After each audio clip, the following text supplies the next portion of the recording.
Menjelang waktu maghrib tiba, barisan pohon yang berada di tepian jalan pun samar-samar mulai hilang dari pandangan. Mobil pun terus melaju dengan kencang, memecah keheningan di tengah perkebunan yang seolah-olah tak berujung.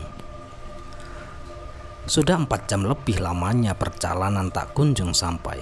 Lelah, tentu saja. Punggung pun terasa seperti terbakar, bahkan rasa bosan juga mulai menerpa.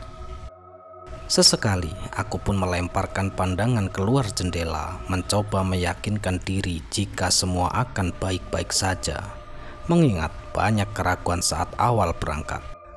Tanpa terasa, buliran air bening pun terjatuh begitu saja. Ya, jika bukan karena terlilit hutang dengan Tante Mila, tentu saja aku tak akan menerima tawaran pekerjaan ini.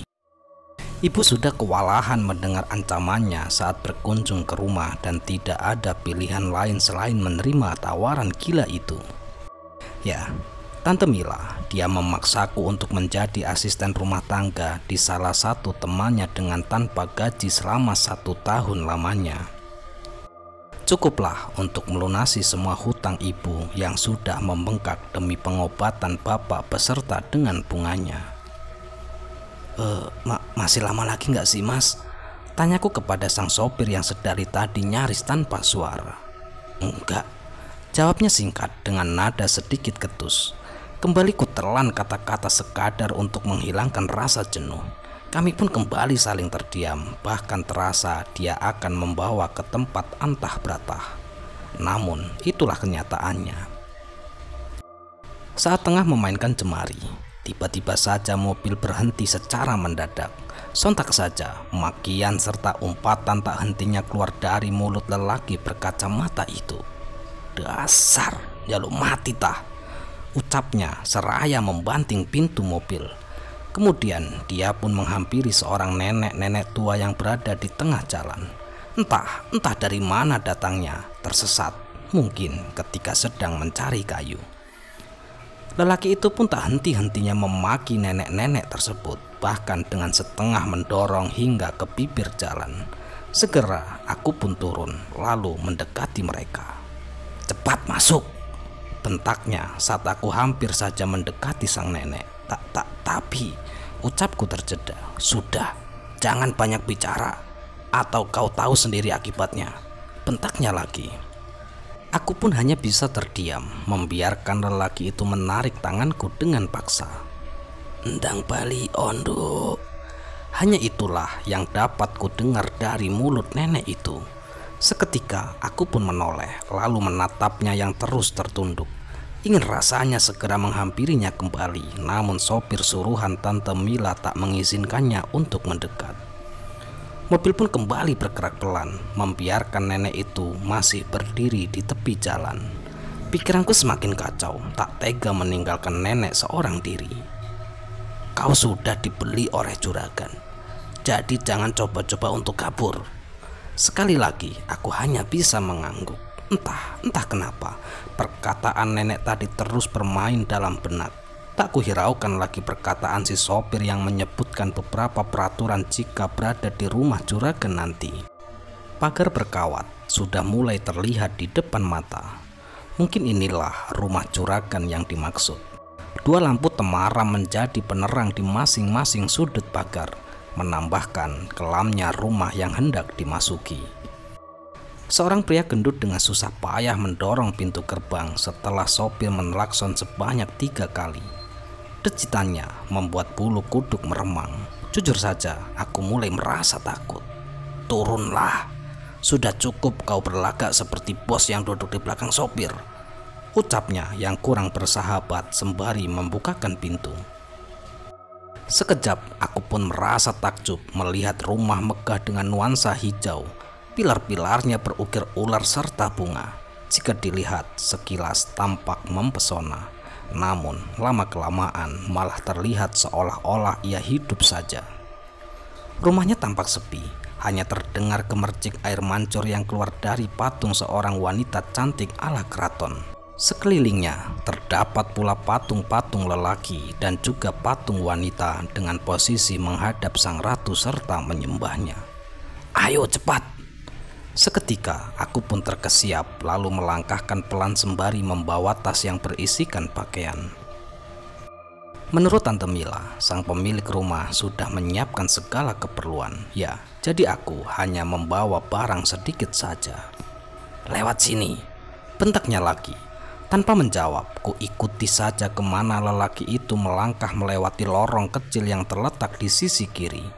Tak hentinya, ku edarkan pandangan ke sekeliling seraya memeluk tas erat-erat. Selang beberapa detik, tiba-tiba saja seorang wanita parubaya menyambut kedatangan kami. Kemudian dia memberi isyarat agar sopir ketus itu untuk sedikit menjauh dariku. Mereka pun saling berbisik seraya menatapku dari ujung rambut hingga kaki. "Mila," hanya itulah kata-kata yang terdengar. Entah apa yang mereka bicarakan, lalu sopir tadi pun bergegas meninggalkan kami. Dia pun sempat berhenti sejenak seraya menyunggingkan senyum. Entah apa maksudnya. "Ayo cepat masuk, juragan sudah menunggumu." Aku pun hanya bisa pasrah ketika Mbok Tirnap memeriksa tas di depan juragan perempuan. Bahkan pakaian yang kukenakan pun juga tak luput dari pemeriksaannya. "Aman, juragan." Mbok Tirnap tersenyum puas setelah berhasil mengobrak-ngabrik seluruh isi tas, bahkan kini berserakan di atas lantai. "Ambil ponselnya," ucap juragan tanpa diduga. Kembali aku pun terkejut mendengar perintah dari seorang wanita cantik yang sedang duduk menyilang itu. Meski terdengar pelan, namun perintahnya berhasil membuat tubuhku merasa lemas. "Kau bisa menghubungi keluargamu dengan memakai telepon di rumah ini," ucapnya tersenyum sinis. Sebisa mungkin ku telan saliva yang sedari tadi tersekat di tenggorokanku. Bahkan Tante Mila tidak menjelaskan sebelumnya jika peraturannya seketat ini. Saat tengah terpaku, Mbok Tirnap tiba-tiba saja meraih jari telunjuk lalu melukainya secara paksa. Seketika darah pun menetes lalu meletakkannya pada sebuah kertas sebagai tanda kontrak kerja. Katanya, "Entahlah, aku sendiri hanya bisa menuruti kemauan mereka. Jika selesai, antar dia ke kamarnya. Jelaskan padanya tentang tugas serta larangan di rumah ini." Wanita yang dipanggil juragan itu pun lalu beranjak pergi. Setelah memungut barang-barang pribadi, Mbok Tirnap pun kembali membawaku menuju rumah kecil di samping rumah utama. Menurut penuturannya, aku hanya bertugas membersihkan halaman dan tidak boleh memasuki rumah utama jika belum mendapatkan perintah. "Jangan lupa, selalu taati peraturan atau nyawamu akan menjadi taruhannya. Apa kau mengerti? Kau anak sulung ya?" tanya Mbok Tirnap nyaris tanpa senyum. Tidak, aku anak bungsu, Mbok." "Bagus, sayangilah tubuhmu sendiri." Mbok Tirnap terus melangkah mendahului. Maksudnya, Mbok?" tanyaku penuh selidik. "Sudah, nanti kau akan terbiasa. Masuklah dan lekas istirahat. Besok mulai kerja tepat jam 7. Tidak boleh lebih, tidak boleh kurang." Aku pun hanya bisa mengangguk meski belum sepenuhnya mengerti. Lagi pula Mbok Tirnap terlihat tak bersahabat sehingga aku memilih untuk diam saja. Mungkin dengan seiringnya waktu semua akan jelas dengan sendirinya. Malam pun tiba. Malam itu terasa hening sekali. Seolah-olah tidak ada kehidupan di rumah juragan ini. Kamar sebelah pun tak jauh berbeda. Mungkin Mbok Tirnap sudah terlelap dalam tidurnya. Sulit sekali untuk terlelap meski terus kupaksa. Nyatanya telinga masih mendengar suara cecak sekalipun. Akhirnya aku memilih duduk dekat jendela lalu membukanya perlahan-lahan untuk mengintip suasana luar kamar meski hal itu dilarang. Rasa penasaran mulai membuncah, apalagi semua peraturan mengandung tanda tanya. Namun aku tak berani menyanggah dan lagi-lagi masuk dalam urutan peraturan. Cukup lama aku menatap taman kecil nan sunyi itu. Entah hal apa yang sedang kucari. Tampak ayunan yang sedang digerak-gerakkan oleh angin. Selebihnya hanya pemandangan yang cukup membosankan. "Tolong!" Tiba-tiba saja terdengar samar-samar suara anak kecil, entah dari mana asalnya. Aku pun semakin mempertajam pandanganku, namun tetap saja tak menemukan siapapun. Kembali suara itu muncul diselingi dengan jeritan seolah-olah sedang merasa kesakitan. Selang beberapa detik, tiba-tiba saja tampak seorang anak kecil berlari dari kejauhan. Kedua tangannya terlihat lurus ke depan seakan-akan hendak meminta gendong. Anak sopo itu? Gerutuku sembari melongo. Sedangkan anak itu terus mendekat seakan-akan menyadari kehadiranku. Tubuhku mendadak lemas ketika anak itu hanya berjarak beberapa meter saja dari jendela. Hampir saja aku berteriak manakala melihat tubuh mungilnya dipenuhi luka sayatan yang sangat menganga. Perlahan-lahan anggota tubuhnya mulai lurus satu persatu. Bahkan salah satu indera penglihatannya pun terjatuh dan menggelinding tepat di bawah jendela. Benda itu melotot tajam dengan dipenuhi cairan merah. Aroma anyir mulai menyeruak seiring dengan tubuh yang mematung. Mulut tiba-tiba terkunci hingga beberapa detik dengan terus menyaksikan pemandangan yang sangat menjijikkan itu. Keringat dingin semakin bercucuran. Beberapa doaku pun panjatkan sebisa mungkin. Cukup lama berusaha hingga anak tersebut hilang begitu saja entah kemana. Astagfirullah. Tak henti-hentinya aku mengelus dada sembari menatap napas kembali. Tubuh pun masih gemetar. Bahkan kembali keranjang pun masih terasa gemetar. Keesokan harinya, hampir sudah setengah hari. Pekerjaan tak kunjung usai. Halaman seluas dan serindang ini rasanya tak mampu bila dikerjakan hanya seorang diri. Apalagi saat membersihkan taman. Bayangan anak kecil semalam pun kembali membuat bulu kudukku merinding. Ngelamun aja kamu. Mbok Tirnap tiba-tiba menepuk pundakku ketika aku tengah terpaku. Maaf Mbok. Segera aku kembali menggerakkan sapu meski sedikit gemetar karena terkejut. Sudah, sekarang waktunya istirahat. Kamu bisa kembali sejam lagi. Ucapnya dingin. Aku hanya bisa mengangguk lalu lekas bergegas menuju rumah khusus pembantu layaknya indekos. Ada 4 kamar, masing-masing dilengkapi kamar mandi dan terdapat 1 dapur saja. Memang berbagai makanan sudah disiapkan oleh juragan dan dimasak sendiri pula. Hanya Mbok Tirnap lah yang bisa leluasa keluar masuk rumah utama. Bahkan dia pula yang memegang kunci semua kamar. Selesai menyantap makan siang, Mbok Tirnap datang saat aku tengah mengunjur di depan kamar. Tampak wanita gemuk itu membawa plastik hitam, entah apa isinya. Maaf Mbok, apa aku boleh berbicara sebentar? Tanyaku sembari mengusap peluh di dahi. Tentu, memangnya ada apa? Jawab Mbok Tirnap sembari membalikan badan dengan tatapan tajam. Aku ingin menghubungi keluargaku, Mbok. Ucapku berbohong dan mengurungkan niat untuk menanyakan perihal hantu anak kecil semalam. Bisa, tapi menunggu besok. Juragan baru saja pergi. Lagi pula, mungkin Mila sudah memberitahu keluargamu jika kamu sampai dengan selamat. Ya sudah, Mbok. Maaf mengganggu waktunya ya, Mbok. Mbok Tirnap pun melengus lalu memutar anak kunci. Tanpa sengaja mataku kala itu tertuju pada rok belakang yang tengah dia kenakan. Tampak bulatan merah seperti darah yang mengering. Mbok, apa kamu hari ini kedatangan tamu bulanan? Tanyaku seraya berdiri sembari mengibas celana. Tidak, baru selesai 3 hari kemarin. Memangnya kenapa? Tanyanya dengan sedikit membentak. Kirain, Mbok.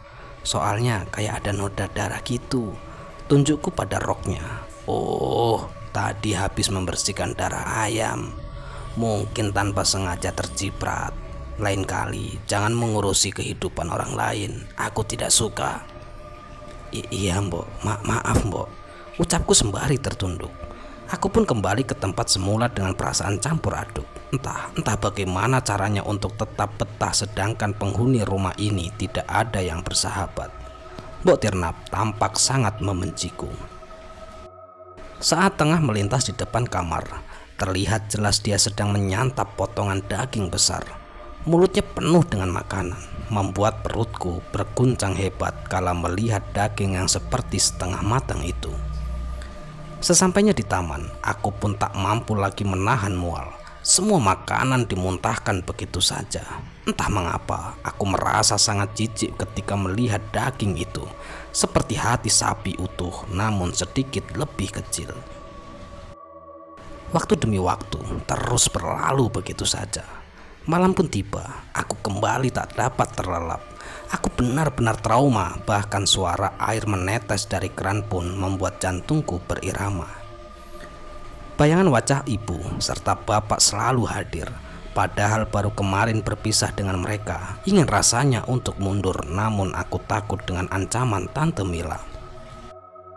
Cukup lama aku berdiam, menatap langit-langit kamar lalu berpindah pada jam dinding.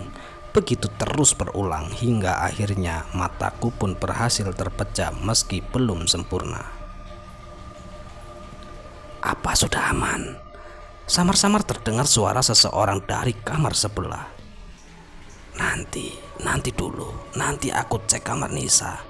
Takutnya dia belum tidur, balas seorang lagi seperti suara Mbok Tirnap. Tak berselang lama, derap langkah seseorang mulai menghiasi telinga. Semakin lama, semakin jelas, membuat jantungku berdetak dengan sangat kencang. Suara anak kunci pun diputar pelan, membuat tubuhku pun bergetar hebat. Aku terus berlindung dari balik selimut dengan bersimpuh peluh. Dan benar saja, seseorang telah memasuki kamar ini. Aroma tubuhnya mulai tercium, membuat nyaliku pun ciut seketika. Kembali mata ini terpejam dan berpura-pura sudah terlelap. Perlahan-lahan pintu kembali terkunci. Setelah memastikan semuanya aman, barulah aku membuka mata lalu beranjak menuju jendela. Tampak kala itu dua orang masih berdiri di depan pintu dan hampir saja ketahuan. Nisa sudah tidur. Rupanya tadi aku dengar dia sedikit ngorok. Cantik-cantik tapi ngorok juga ya. Lelaki yang kuyakini adalah sopir kemarin itu pun berucap dengan setengah meledek.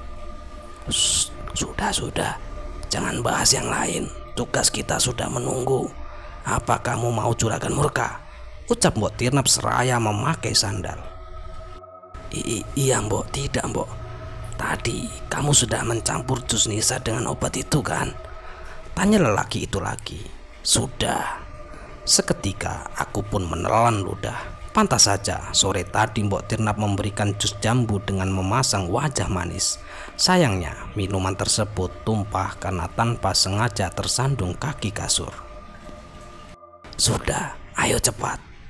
Mbok Tirnap sedikit menarik lengan lelaki itu menuju kamar sebelah yang kosong. Hari demi hari terus aku lewati penuh dengan sebuah kejadian mengerikan di dalam rumah ini. Kejadian itu membuatku sering melamun. Pikiranku pun selalu dipenuhi dengan adegan kematian orang-orang di rumah ini. Meski telah dipindahkan, nyatanya bayangan demi bayangan selalu menghantui setiap detiknya. Aku tak tahu pasti siapa yang membawaku ke ruangan ini. Sudah jauh lebih baik dari sebelumnya, bahkan terdapat ranjang kayu beralaskan tikar. Cukuplah untuk tak membuat badan kedinginan karena bersentuhan langsung dengan lantai. Tanpa terasa, waktu pun telah tiba. Berbagai makanan sudah terhidang di meja sedari pagi. Namun, aku hanya berani menyentuh buah saja. Sedangkan untuk minum, sengaja aku memilih air keran di kamar mandi demi menghindari hal-hal yang tak diinginkan. Belajar dari pengalaman kemarin saat mendengar pembicaraan Mbok Tirnap dan juga Anan. Ya, Anan adalah nama bapak sopir yang mengantarkanku ke rumah juragan. Mereka berbicara akan menyampurkan jus dengan obat tidur. Aku takut hal itu terjadi kembali. Tak sadarkan diri, lalu nyawa tak bisa kembali.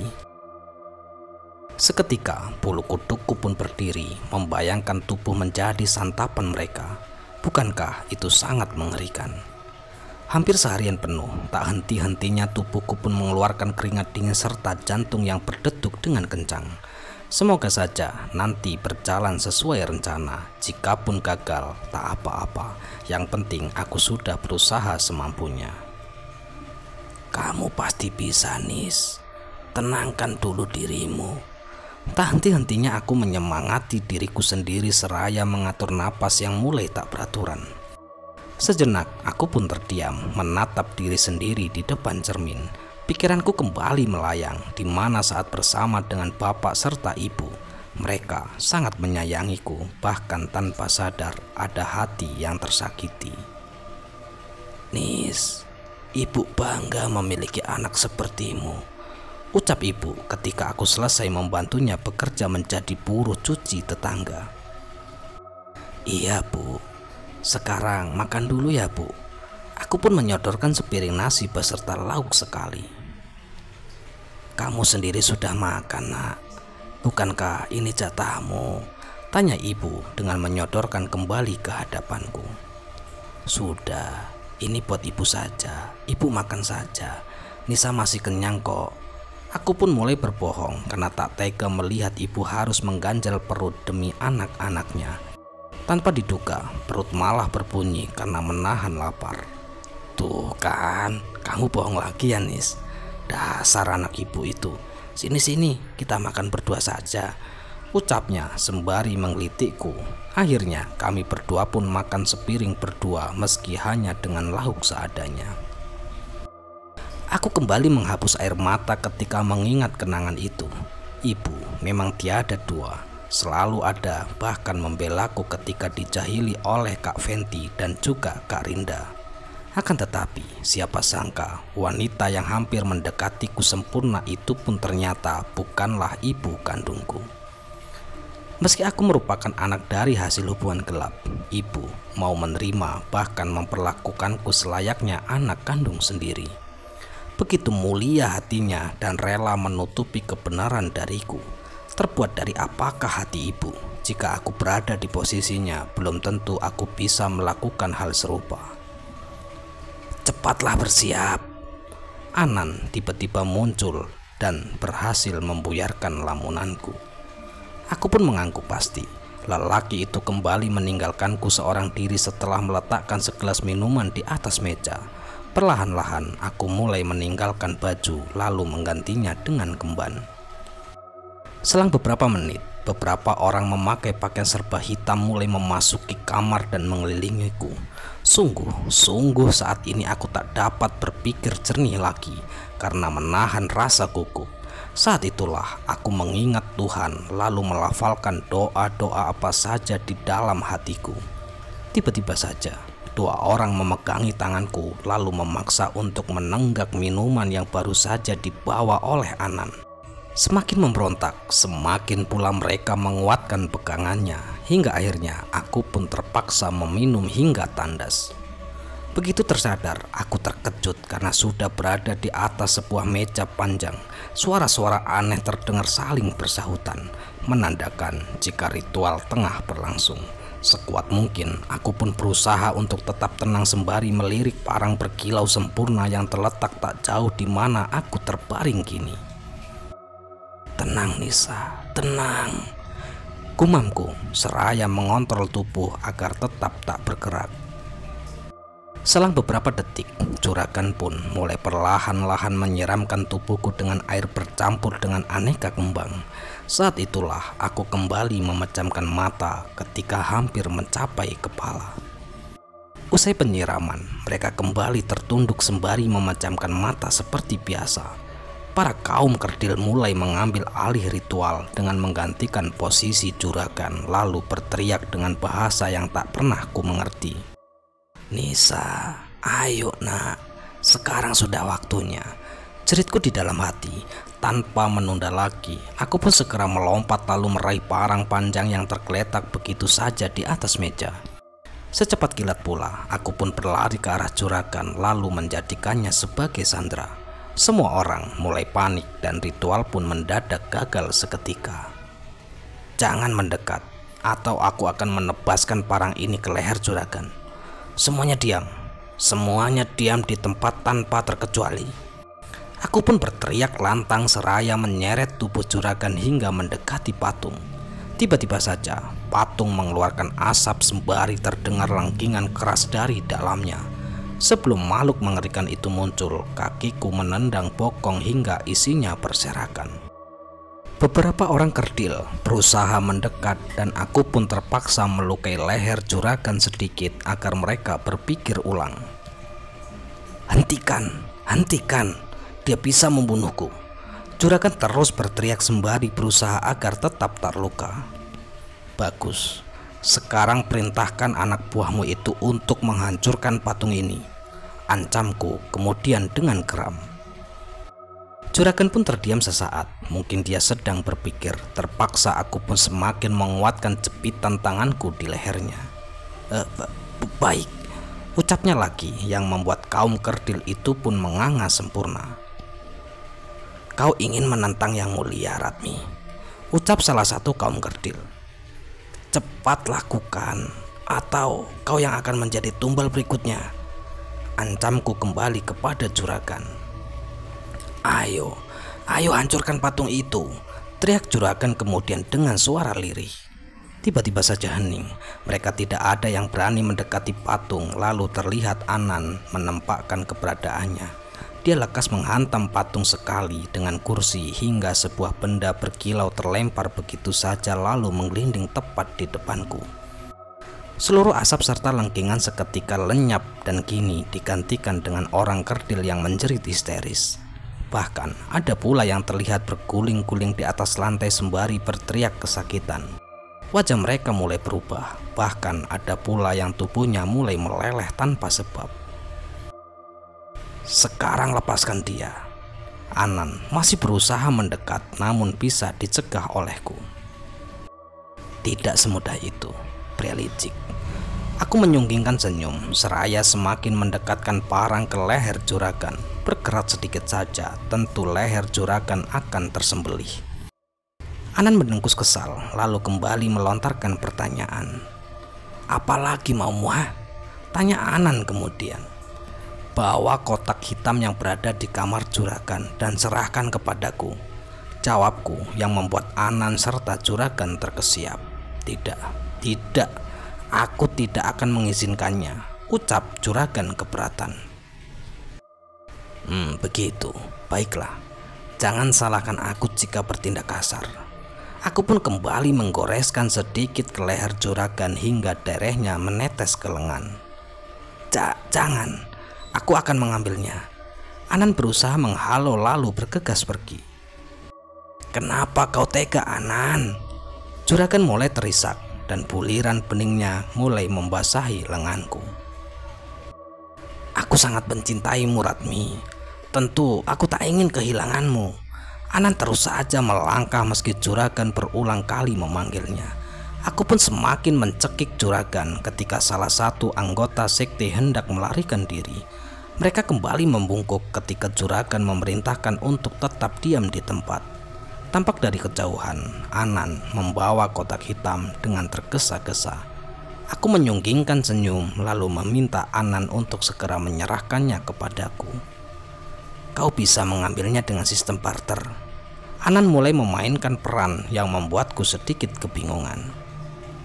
Bagaimana? Ucapnya lagi sembari memainkan kotak hitam tersebut, sedangkan juragan tak henti-hentinya meminta Anan untuk meletakkannya kembali. Oke, baiklah, aku setuju. Jawabku kemudian. Tanpa sengaja aku melihat sebuah pisau daging yang tergeletak di salah satu meja dan berhasil mendapatkan ide baru. Dengan seksama, aku pun memperhatikan gerak-gerik Anan yang sepertinya hendak menipuku. Jika dia bisa terbuat demikian, aku pun bisa melukainya. Saat kotak tersebut mulai didorong oleh Anan, aku pun melepaskan juragan dengan gerakan melambat. Ketika hampir sampai, aku segera berlari meraih kotak tersebut dan melemparkan pisau tajam tepat di punggung juragan. Nisa! Anan pun berteriak kencang dengan penuh amarah. Dia hampir saja menyerangku, namun wanita yang bernama Ratmi itu tiba-tiba sudah roboh dengan punggung tertancap pisau. Dengan gerakan cepat, aku pun berlari ke arah tungku dan melemparkan kotak hitam itu hingga terbakar. Sungguh tak disangka-sangka, juragan berteriak kesakitan dengan wajahnya yang mendadak menjadi kosong. Semua anggota sekte menganga ketika juragan meninggalkan busananya satu persatu. diiringi dengan jeritan meminta air untuk segera disiramkan ke tubuhnya. Anan yang hendak menyerangku berbalik badan lalu menghampiri juragan yang hampir sekarat. Ya, ini merupakan keuntungan besar bagiku, memberikan peluang untuk menyerang siapa saja yang hendak melawan. Dan pada akhirnya, waktu itu aku benar-benar menghabisi nyawa seseorang. Aku pun kalut, aku sangat-sangat bingung, dan pada akhirnya aku pun kembali menemui ibu. Dengan penuh pertimbangan, aku berniat melaporkan kasus ini kepada pihak berwajib agar kasus ini segera terungkap. Berbekal keberanian saja, aku dan juga ibu kemudian mencari kantor polisi terdekat. Aku pun pasrah jika nantinya akan dijadikan tersangka karena telah menghabisi nyawa yang tak sedikit. Hal yang paling penting, tidak ada korban lagi setelah ini. Sudah, Ndo, kamu pasti bisa, Ndo, ucap ibu dengan menggenggam erat jemariku untuk menguatkan. Aku pun tersenyum getir ketika melihat wajah ibu. Tak dapat dibayangkan saat dia menerima kenyataan jika aku harus menghabiskan sisa hidupku di dalam jeruji besi. Sungguh ini benar-benar menyiksaku. Kami pun kembali melanjutkan langkah tanpa berbicara lebih banyak lagi. Saat tiba di pinggir jalan, sebuah mobil hitam meluncur dengan kecepatan sedang dan tiba-tiba berhenti tepat di hadapan kami. Sekitar 4 orang pun turun dari mobil lalu membekap kami berdua. Begitu tersadar, aku dan juga ibu sudah berada di ruangan kosong dalam kondisi terikat. Tampak juragan dan Anan duduk di kursi dengan angkuh sembari terus tertawa. Siksa mereka. Juragan memberi perintah kepada orang suruhannya.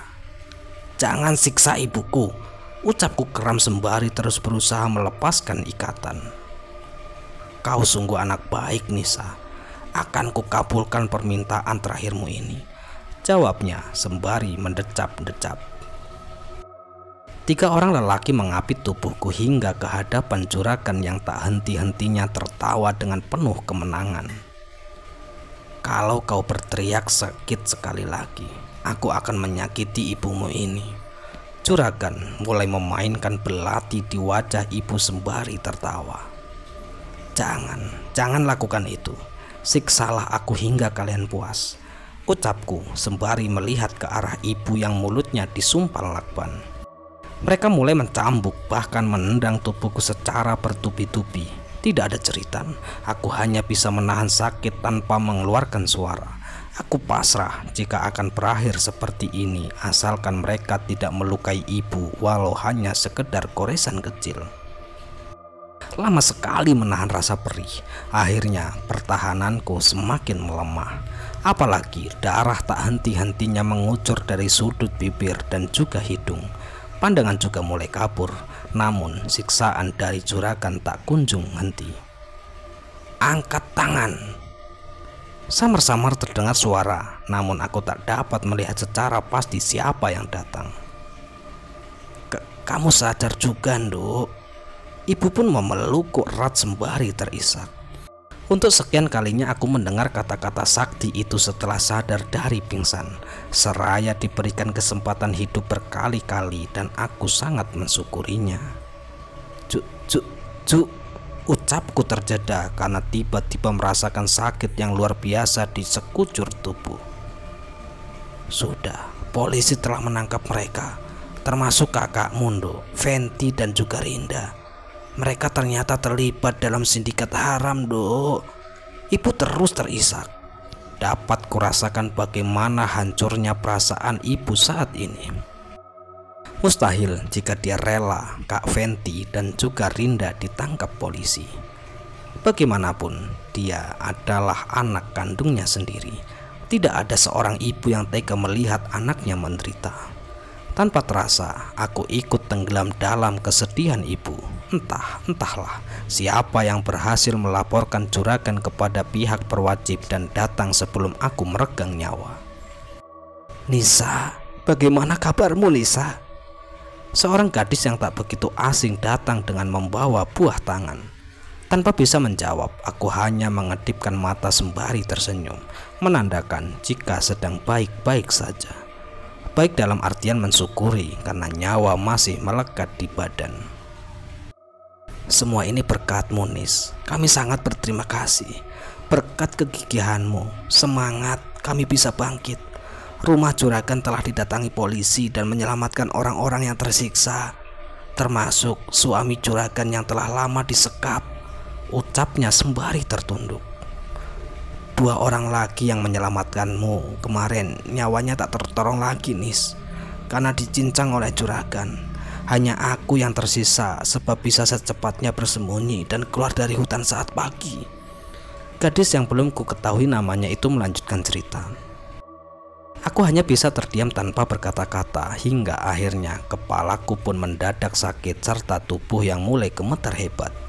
Ibu mendadak berteriak seraya memanggil dokter berkali-kali. Pandangan pun mulai bermasalah.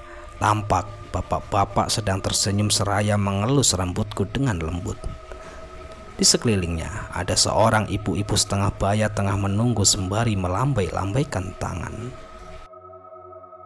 Ya, sekian cerita kali ini. Semoga cerita kali ini bisa menghibur dan bisa menemani waktu istirahat teman-teman dimanapun berada. Dan kami ucapkan mohon maaf yang sebesar-besarnya jika ada kata-kata yang salah yang kami sampaikan di dalam cerita. Dan kami ucapkan terima kasih banyak yang telah mendukung. Semoga untuk teman-teman dimanapun berada yang sedang sakit diberi kesembuhan, yang sedang mengalami kesulitan diberi kemudahan. Dan tak lupa semoga kita semua dijauhkan dari segala mara bahaya. Amin, amin ya robbal alamin. Sekali lagi saya Tony mengucapkan mohon maaf yang sebesar-besarnya jika ada kata-kata yang salah yang kami sampaikan di dalam cerita. Bye, sampai jumpa di cerita-cerita selanjutnya. Akhirul qouli wassalamualaikum warahmatullahi wabarakatuh.